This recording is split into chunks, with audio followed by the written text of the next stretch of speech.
This video is brought to you by mybookie.ag. We have a really good pay-per-view coming up, UFC 282, headlined by Jan Blachowicz versus Magomed Ankalaev, but the card took a lot of hits. 5 total fights have been cancelled ever since it was announced. We still got a load of good fights throughout the whole thing, not only from the main card, but the prelims, and even early prelims are pretty nice. But the card is going to have a total of 12 fights, so it's a little bit shorter than your usual, which means there's going to be a bit more time in between fights, maybe a bit more commercials and stuff like that. But we're going to headline the early prelims with Billy Quarantillo versus Alexander Hernandez. That's going to be an excellent fight, and it's at featherweight. Hernandez is going down a weight class, and I did not think he was able to. The guy looked pretty jacked for the lightweight. Interesting to see him actually go down to featherweight, and he actually made the weight. USF Chris Curtis versus Joaquin Buckley, which is going to be an insane fight. We know Buckley has been fighting a lot more intelligently, using his wrestling and stuff like that as of late, so it's probably not going to be as much of a barn burner as we're expecting. But the way that Chris Curtis brings on a fight, I can only expect it to eventually happen. Emin Shabazian versus Dalcha Lugiambula is a very good fight as well. Dalcha's going down the middleweight, so another weight change for a fighter. Jairzinho Rozenstruik versus Chris Daukaus seems like a pretty tough fight for Daukaus. I mean, because Jairzinho does almost everything better than him. But it's going to be a bit interesting. Can Daukaus' speed be enough? Like that alone, is that enough to beat Rozenstruik? And headlining the prelims is a fighter a lot of us are looking forward to. Raul Rosas Jr. versus Jay Perrin. Raul is 18 years old, and he's making his UFC debut. Crazy, he got further in his MMA career than even Dylan Dennis did, and the guy's only 18. Going right into the main card though, the first fight is probably the best fight of the whole thing. Bryce Mitchell versus Ilia Topuria is going to be insane. You have Darren versus Dricus du Plessis. That's going to be an amazing fight as well. Dricus puts on a hectic pace sometimes, and we're going to see if Darren Till's patient chess match style is going to be enough. This one I was kind of bummed out about, but the replacement is still pretty good. Santiago Ponzinibbio is going to be fighting Alex Morono at catchweight, and it was originally supposed to be Ponzinibbio versus Robbie Lawler. That was going to be insane. Morono does bring on a good fight, but does not do the same thing for me. Should be pretty fun though. Co-main event, Paddy Pimblett, co-maining a pay-per-view card is crazy, versus Jared Gordon. This is going to be Paddy's probably toughest fight in his entire career. At least his opponent is the best fighter he's ever fought before. Craftier than anybody else, more experienced than anybody else, fought some of the best lightweights of all time. This one should definitely test him on another level. Will it prove to be too much? We'll see. And of course, the main event for the vacant light heavyweight title, Jan Blachowicz versus Magomed Ankalaev. This is a fantastic fight throughout. There's really nothing bad you can say about it. There was a whole thing with Glover, kind of weird to be honest, but I'm still very happy for that main event. But the prospect of the night is definitely Raul Rosas Jr. This guy seems pretty good, especially for his age. Is he like top tier UFC talent? No, and people can't expect him to be. The guy just became a legal adult. It's crazy how some people think he's overrated, not ready, and all this stuff. Like, we'll see, man. But we can't expect him to be a championship level fighter already. The guy literally just started. But his skills for how long he's been doing it and for his age are actually extremely impressive. To see a 17-year-old beat up an adult like that on the Contender Series is wild. The fighter of the night is probably Paddy Pimblett, even though it should go to one of the main eventers, for the fact that Paddy is the biggest name on the card. He's the most popular fighter, he's the guy that's bringing in the most eyes, but not only for good, but also for bad. A lot of people are looking forward to seeing him lose. He's brought on that kind of attention, and it seems like it may be getting to his head. Hopefully it doesn't. Hopefully he's very focused on his fight and doesn't let outside noises get into his head, you know? We all know about the whole thing that just happened with him and Ariel, and he's been trying to defend himself. He's actually been talking about it sometimes, and that's a lot of distraction going to a fight, whereas Jared Gordon is just chilling. Now, the stake of the night has to go to Darren Till. If Darren Till loses to Dricus du Plessis, it might be the end for him. It's probably over for him being a contender, and not just a contender, probably a top 10 fighter, which is something I thought I would never say.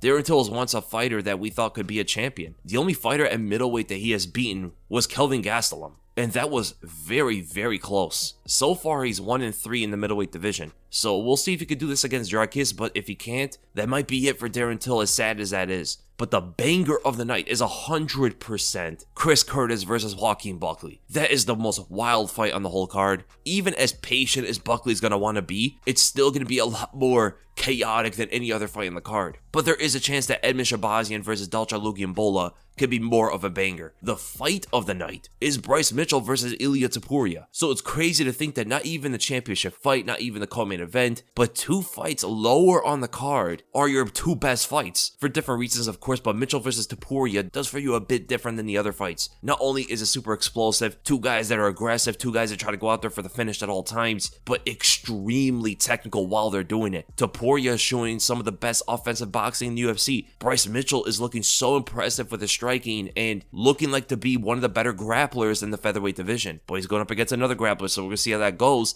And with that, we're going to go right into that fight. Bryce Mitchell versus Ilia Topuria. Right off the bat, I think the odds have it pretty correct in the fact that it's close. I see a lot of people riding with Topuria a lot more than Mitchell, but you cannot overlook Bryce Mitchell at all. Bryce is actually more well-rounded than Topuria in the fact that he could do everything. Topuria doesn't really kick too much, and that's the biggest difference between them two. Bryce can box. Bryce has really nice kicks. He can wrestle. He has insane Brazilian Jiu-Jitsu in general. Crazy submission attempts all over the place. I mean, the guy goes for twisters more than anybody in UFC history. His footwork is all over the place. He's constantly moving, even though most of the time it's forward and back in a similar pattern. And maybe Topuria is going to be able to pressure that or even intercept some of those bounces. But as soon as Topuria starts going forward, Mitchell's going to try to move off laterally and maybe try to line up some punches here and there or some body and head kicks. The biggest thing that worries me for Topuria are head kicks, because Mitchell will throw up a lot of head kicks, and we just saw Topuria get knocked down by a head kick from essentially a welterweight. Right, Jai Herbert was the size of a welterweight, and Topuria almost looked like he got knocked out. Not just that, Topuria approaches the fight in the stand-up just like a boxer. So not only can he be susceptible to head kicks, but even leg kicks as well. And Mitchell's an intelligent fighter. He does not come out there crazy, angry, or anything like that. He's very focused on what he has to do. Attacks takedowns at the correct moments. Attacks you with kicks from outside, lines up punches quickly on you and unexpectedly. But Bryce does not want to box with Ilia at all. This is the kind of guy you want to get away from. So the worst spot for Topuria, I would say, is in the center of the octagon from the kicks of Mitchell. And the worst spot for Mitchell is his back to the cage, defending the pocket boxing from Topuria. Because Topuria will rip up shots to the body, overhands to the head, and it's going to be very difficult for Mitchell to get away from that kind of assault. He's going to look to clinch up 100% as soon as Topuria pressures him to the cage. While he's trying to clinch up, he's going to eat body shots, and from the body shots, he might eat some big right hands to the head. And as tough as he is, I don't know if he's going to be able to take too much from Topuria. Topuria has one-punch knockout power. He knocked out Jai Herbert with essentially one punch to the head. The man is scary. Mitchell is good with his wrestling, but I think Topuria overall is a little bit ahead with pure wrestling itself. Not only does he have a lower center of gravity, which is going to be harder for Mitchell to get under, but just by wrestling skill, it looks like Topuria is a lot more solid. It seems like a lot stronger, but it would not surprise me if Mitchell does get the fight to the ground at least once. And on the ground, the difference between the two is Mitchell is a lot more risk-taking. He's a lot more flashy on the ground, big transitions to get positions, and also big attempts on submissions at all times. That could leave him exposed against other good grapplers to get reversed on. And then you look at Topuria, who's a lot more fundamental. He's a lot more of the old school style. He is fast-paced for that kind of style. He will take positions as soon as it opens up, but he's a lot more patient with his approach when it comes to his grappling, and I think ultimately that does favor Topuria. So ultimately, my prediction for this fight, it is very close, but I'm ultimately going to have to go with Ilia Topuria, and I'm going to go by a third round TKO, where I actually do see Mitchell winning the fight early on because of the kicks and because of his volume, but I think as soon as he starts taking some shots, he's going to start slowing down, and Topuria is going to start speeding up in the fight to the point where the damage keeps adding on and Mitchell just cannot take anymore. This is from the body shots, and this is from big punches to the head as well. And then we go to Darren Till versus Dricus du Plessis. This is a fight between two opposites. Darren Till is a lot more of a composed,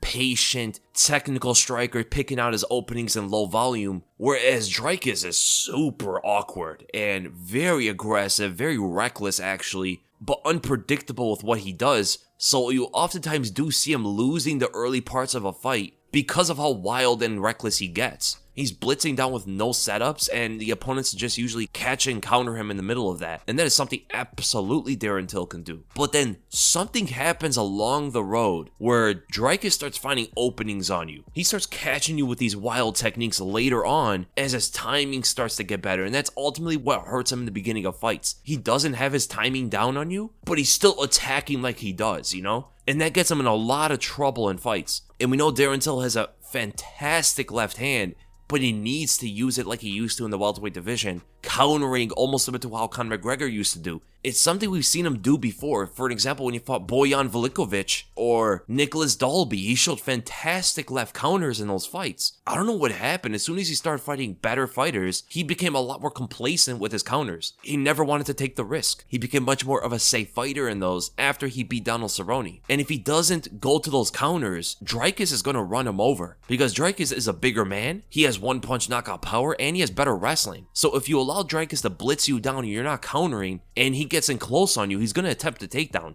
Because Dricus, as he said in the press conference, he studies all the fighters at middleweight. He understands their styles. So ultimately, he's going to fight differently against them. And he knows that Darren Till has his hardest time against takedowns in middleweight. What you often see Darren Till do now is he kind of just moves away, lifts his head up, and puts his arms forward to clinch up with you. That is something that's probably not going to work against Dricus. I will actually go and say this. If Darren Till does not focus on countering Dricus, he's most likely going to lose a fight. Countering with his left hand or right hook are his biggest weapons in the fight, 100%. Because if he's looking to keep this fight in the center and go back and forth with Dricus, that's not going to happen. Dricus is going to blitz him and go for takedowns. He's not going to allow something like that to happen. That's not his style at all. And the thing about Dricus is, even if he starts losing the fight, he always finds the opening. You have to trust his timing as the fight goes on, because it just keeps working for him. That is why this fight is very hard to predict, is because Darren Till probably won't show everything in his toolbox as we've seen before. If he comes out there and doesn't counter, I'm 100% going with Dricus. If he starts to counter, I can actually see Darren Till winning the fight, because no one that Dricus has fought so far has clean counter shots. So if I were to pick someone off of what I know from them, I'm going to have to go with Dricus du Plessis, because I have a feeling Till is not going to throw counter punches. And here's the thing, even if he does, even if he starts moving away, using a speed advantage, and throwing out counter punches, because of the awkwardness alone, Till can still get caught in those exchanges. But I am ultimately going to go with Dricus du Plessis, and I'm going to go by a third round TKO due to ground and pound. I kind of see Till at the end getting stuck on the ground, not able to get up, and Dricus just hammering away at him. This guy is an absolute savage when he gets an advantage on you. And then we go to the co-main event, Paddy Pimblett versus Jared Gordon. A lot of people are picking Paddy to win here. I was going to say a lot of people are riding with Paddy, but that is not true anymore, especially with all the controversy this week around him. The man already got 10-6'd as it is. But all jokes aside, honestly, a lot of people are picking Paddy to win. When you talk about his skills and what he brings into a fight with his youth, he does have a sort of an advantage over Jared Gordon, but we do have to talk about the psychology of this fight, because Paddy seems to be very bothered by the noise going on with the whole aerial situation, the fans turning their back on him. It seems like he actually cares. If he pays too much attention to that, and you also have the whole thing with Ilia Topuria, who seemed to be getting into his head, because Paddy really wasn't making any sense when they were trash talking each other, telling him to stand up when the guy's already standing up, imitating Conor McGregor out of nowhere, and he really didn't used to imitate Conor, but he was definitely imitating Conor there. And he was also lying about submitting Jared Gordon. And the reason why I say lie is because on accounts of other fighters that were there, like Belal Muhammad, Belal said that he was there and he never submitted Jared Gordon. And Jared Gordon, if anybody knows about him, he does not seem at all like a guy that will lie about this. I mean, the guy came forward about a very dark past that he didn't need to share, but it's very much appreciated. Knowing where he came from and seeing where he is now, it's very inspiring. And he came up with something so personal like that, with the issues that he had to deal with, and they were really bad. He's not gonna lie about something trivial like getting submitted in training years ago. Everyone gets submitted in training. Jared Gordon seems like a standout guy, a good human being. He puts forward the importance of mental health as well. And, you know, just like Paddy talked about in his last fight, honestly, it's very hard not to root for Jared Gordon. And it's very strange to see that Paddy wanted to get one up on him, or at least show to the audience something, get attention, or I don't know what he was looking for there. But with a lot of his actions this whole week, it looks like he wanting attention in some way, and it's very strange to see. because maybe he sees that the fans are turning their back on him a bit, and he doesn't want that to happen, you know? But hopefully he just doesn't care. When the fight happens, hopefully he's focused solely on it. Focus on Jared Gordon, and then look at his goals in the future with the championship and all of that. Because he is already talking about that he wants to beat Jared Gordon in the first round because Charles Oliveira did it, so he wants to follow those footsteps. Not to be like Charles, but to be on a similar caliber as Charles. So looking at the fight, the biggest thing about it is a speed difference. Paddy is much faster than Gordon in every which way, from footwork to punching speed to kicking speed. But I would have to say that Jared Gordon has better reflexes, better reactions to strikes than Paddy does. Paddy sometimes will leave his chin up in the air and not move his head at all. Gordon isn't a powerful striker. He doesn't have one punch knockout power. Most of his fights are won by decision, whereas Paddy does have some knockout power. It automatically makes it pretty tough for Gordon to win, off of the fact that he would need to win the majority of these fights and never get taken to the ground or take the fight to the ground. Gordon usually attacks takedowns in fights. He even did it against Leonardo Santos, who has some of the best Brazilian Jiu-Jitsu credentials in UFC history. He was at least attempting takedowns on that guy, and I don't know if attempting takedowns on Paddy is a smart decision, because the difference between Paddy and Santos, even though Santos is a better grappler, is that Paddy will attack submissions at every moment. I've seen the guy throw flying triangles from the clinch. He will dive in for guillotines and all of that, which makes it a lot more dangerous for Jared Gordon to go to the ground with Paddy Pimblett. But if anybody that Paddy has fought so far can go to the ground with him right now, it would be Gordon. I don't think it would be like a shutout necessarily, but I do think that Paddy would definitely have an advantage on the ground. But the thing is, Gordon's going to need to get this fight to the cage, and that is actually a pattern we see in Paddy's fights. He usually does get pushed back to the cage. Jared Gordon has a lot of success with volume. He starts punching you Diaz style. A lot of body shots, rapid combinations all over the place, just swarming you, man. And I think it could even overwhelm Paddy in some moments. I don't think he would knock him out, but he could win on scorecards because of those flurries. But here's one issue with Jared Gordon on getting that kind of position. He never cuts off the cage. If he doesn't cut off Paddy, he might never get him to the fence because Paddy's just so much faster. So ultimately, my prediction for this fight, I'm going to go with Paddy Pimblett. I think it's much, much closer than the odds are giving it though. I'll have to look at the rest of the fights, but right now, I think Jared Gordon could be your dog of the whole card in terms of someone who's like over a 2-1 underdog. But I'm going to go with Paddy Pimblett, and I'm going to go by a second round submission. I think ultimately his punches from a distance are going to be too fast for Gordon to defend all of them. I think the kicks and the knees and all of that are going to be very unpredictable. He might even attempt takedowns himself, and if Gordon attempts a takedown on Paddy, I can see him eventually getting submitted for it. But the fight should be a scrap. This one should not be easy for Paddy. Gordon is a game fighter. And then we go to the main event. Jan Blachowicz versus Magomed Ankalaev, and Magomed is a huge favorite. A lot of people think he's going to win this and make it look pretty easy, which is crazy. He definitely has the total advantage in the fight, in the fact that he does a lot more things better than Jan does. His counterpunching is better. His distance management is way better. In fact, that might be the biggest difference between the two, where Jan could sometimes overreach with his punches moving forward, and Magomed never does that. Magomed knows exactly what distance he needs to be to connect on you. Also, Magomed is the superior wrestler and overall superior grappler. In terms of kicks, they are relatively close, but you can even give that to Magomed. The thing that you have to give Jan Blachowicz is the veteran experience, being able to adjust in the middle of a fight where it looks like Magomed fights one way the entire way through. That's why people didn't like his performance against Thiago Santos, because he fought one way and didn't change for the whole fight. And if things go wrong against Jan, it's going to be hard for Magomed to start adjusting in the fight and making something happen, like, for an example, the way Yuri Prohaska can do. I'll have to say right away, the biggest difference of the fight, number one, distance management 100%, and number two, the speed. Magomed is just unfair. He's fighting as fast as welterweights, and he's a massive light heavyweight. How is he so fast? Jan is moving around almost like an average light heavyweight, and Magomed's fighting at twice his speed. If Jan Blachowicz starts overextending like the way he did against Thiago Santos, got knocked out for it, or even sometimes the way he did against Israel Adesanya, and yes, there were moments where he was overextending with blitzes, but Israel did not take advantage in those situations, Magomed 100% will, because his style is very much like a counter fighter. You give him an opening and he is sniping you. A lot of check right hooks and that left straight from southpaw. He will switch stances in the middle of his combination. He did that against Anthony Smith at the end of the first round.